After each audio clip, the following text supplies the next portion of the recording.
Bisa jadi ini Allah Azza wa Jalla tunjukkan kepada kita teman-teman ya, balasan bagi orang yang menghina Nabi Muhammad, merendahkan Nabi Muhammad, mengatakan kuburannya bergoyang seperti ini, teman-teman. Ya sekarang faktanya, buktinya Allah tunjukkan di depan kuburan orang yang pernah menghina Nabi Muhammad dijadikan tempat ritual bergoyang-goyang.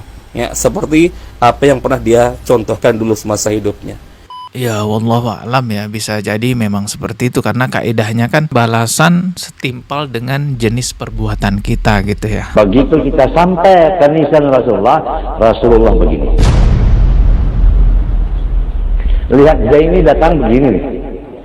Kuburnya bergerak, keluarlah beliau. Saya teringat ya satu kaidah yang dibuat oleh para ulama, al-jaza'u min jinsil amal ya. Balasan itu sesuai dengan perbuatan kita. Dan ini benar teman-teman ya. Dan ini isyarat dari banyak ayat Al-Qur'an maupun hadis-hadis Nabi, memang ya perbuatan kita itu pasti akan mendapatkan balasan sesuai dengan apa yang kita lakukan. Ya, contoh di ayat yang mengatakan hal jazaa'ul ihsan ilal ihsan. Tidak ada balasan perbuatan baik melainkan kebaikan pula. Betul. Itu kata Allah Azza wa Jalla teman-teman. Dan hari ini teman-teman terbukti balasan Allah Azza wa Jalla ya terhadap guru sekumpul yang pernah menghina Nabi Muhammad, merendahkan Nabi Muhammad ya, mengatakan kuburan Nabi Muhammad bergoyang seperti ini. Coba lihat video ini teman-teman ya. Di depan kuburan guru sekumpul ya dibuat sebuah ritual tertentu.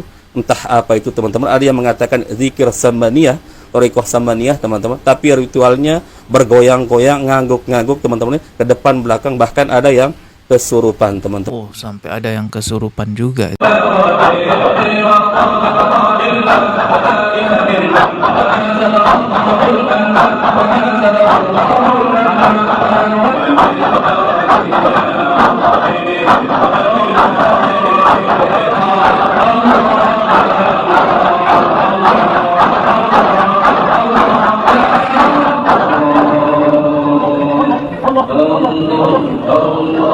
Apakah itu benar-benar azab dari Allah?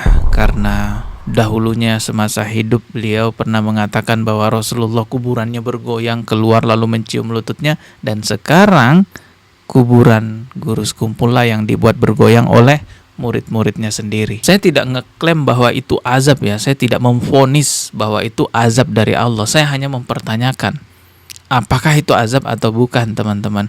Oke, sebelumnya saya ucapkan dulu terima kasih ya kepada teman-teman yang telah memberikan dukungan terhadap channel ini melalui Kris. Bagi siapapun yang ingin mendukung channel ini agar terus bertahan di sosial media, silahkan scan Kris yang ada di layar. Semoga Allah Subhanahu wa taala membalas dengan rezeki yang lebih besar lagi, semoga menjadi pahala jariah. Teman-teman pastinya sudah mengenal ya seseorang yang namanya Maisa Al-Bantani. Ini adalah konten kreator Aswaja yang juga aktif memberikan edukasi di sosial media. Belakangan ini sih aktifnya di TikTok gitu ya. Nah, Maisa Al-Bantani ini mengatakan hal yang sama seperti yang dikatakan oleh admin channel Nasihirus Sunnah, bahwasannya ritual goyang-goyang di makam guru sekumpul itu katanya ya sebagai hukuman dari Allah karena mengatakan makam Rasulullah bergoyang gitu ya. Coba kita simak nih videonya ya. Bahkan Maisa Al-Bantani juga teman-teman, salah seorang YouTuber Aswaja, saya sebut begitu, juga mengomentari ya terkait pernyataan guru sekumpul yang mengatakan kuburan Nabi bergoyang, dan beliau juga sama persis apa yang saya katakan ini teman-teman ya. Ini balasan dari Allah Azza wa Jalla ya terhadap orang yang mengatakan kuburan Nabi bergoyang seperti ini. Sekarang kuburannya dijadikan tempat bergoyang. Coba kita simak video dari Maisa Al-Bantani teman-teman. Ini Aswaja loh, Maisa Al-Bantani, tapi saya katakan Aswaja yang masih waras teman-teman ya. Ini luar biasa. Beliau ini nggak mudah untuk didoktrin dengan cerita-cerita khurafat teman-teman ya. Baik, coba kita simak videonya teman-teman. Kalau cuma ngomong semua bisa bro, lah kamu mau apa? Diskusi? Mubahalah? Apa?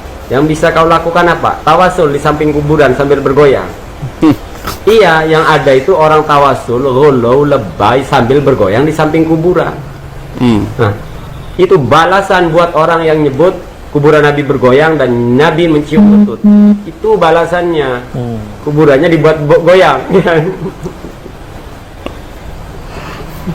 Salam akal sehat dan salam embruter. Salam akal sehat katanya. Jelas banget ya perkataannya, itu adalah balasan karena mengatakan kuburan Rasulullah bergoyang lalu mencium lututnya. Rasulullah begini. Itu balasan buat orang yang nyebut kuburan Nabi bergoyang dan Nabi mencium lutut. Itu balasannya. Kalau saya sendiri sih ya seperti yang saya katakan tadi ya, wallahu a'lam, saya tidak bisa ngeklaim bahwa itu adalah azab atau bukan, tetapi yang jelas teman-teman, tidak ada memang tuntunan di dalam ajaran agama Islam ziarah kubur dengan cara seperti ini nih. Lihat, anggu-anggu gini.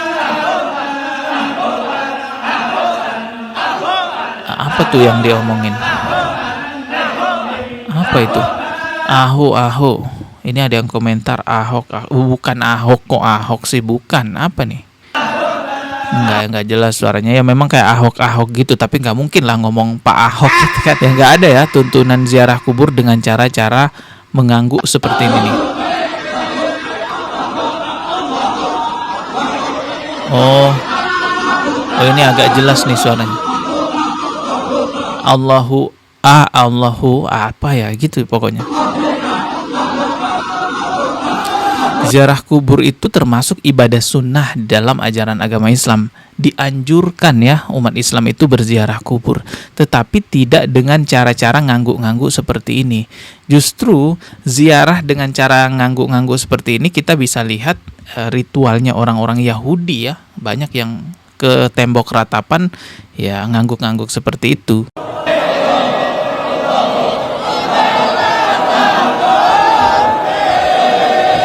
Anda mau cari dalil dari Al-Quran maupun hadis, bolak-balik buka Al-Quran, buka dalil, kitab-kitab hadis, nggak akan menemukan tuntunan berziarah kubur dengan cara ngangguk-ngangguk seperti itu, apalagi sampai kesurupan. Ini tanda tanya juga kenapa bisa sampai kesurupan, ya kan? Rasulullah Shallallahu Alaihi Wasallam itu sudah memberikan isyarat kepada kita. Rasulullah bersabda, antum a'lamu bi umri dunyakum, kalian lebih tahu urusan dunia kalian. Artinya kalau dalam urusan duniawi ya kita bebas berkreasi, silahkan bikin pesawat terbang, bikin drone. Namun dalam urusan ibadah ya sudah, kita ittiba, mengikuti tuntunan.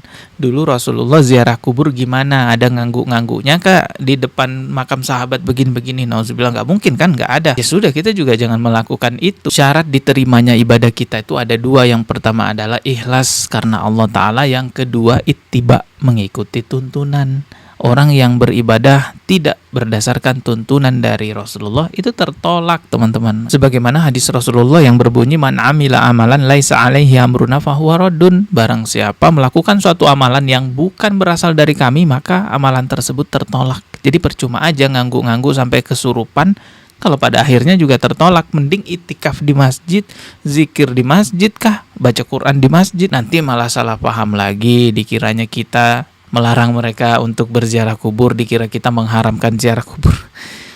Iya, saya juga ziarah kubur. Orang tua saya dua-duanya udah meninggal, pastilah saya berziarah kubur. Tetapi saya nggak ngangguk-ngangguk di kuburan orang tua saya. Tidak ada umat Islam yang melarang Anda ziarah kubur. Tidak ada umat Islam yang mengharamkan ziarah kubur ya. Ziarah kubur itu sunnah. Yang terlarang itu melakukan kesyirikan kepada kuburan, kepada penghuni kubur, melakukan amalia yang tidak ada tuntunannya di kuburan. Nah, hal-hal seperti itu yang dilarang. Anda boleh saja benci pribadi saya, tapi coba renungi yang saya katakan tadi gitu ya. Apa benar begitu cara berziarah kubur? Dan apa benar kuburan Rasulullah itu pernah bergoyang lalu keluar mencium lutut seseorang, kan begitu? Ketemu lagi di video berikutnya. Subscribe. Wassalamualaikum warahmatullahi wabarakatuh.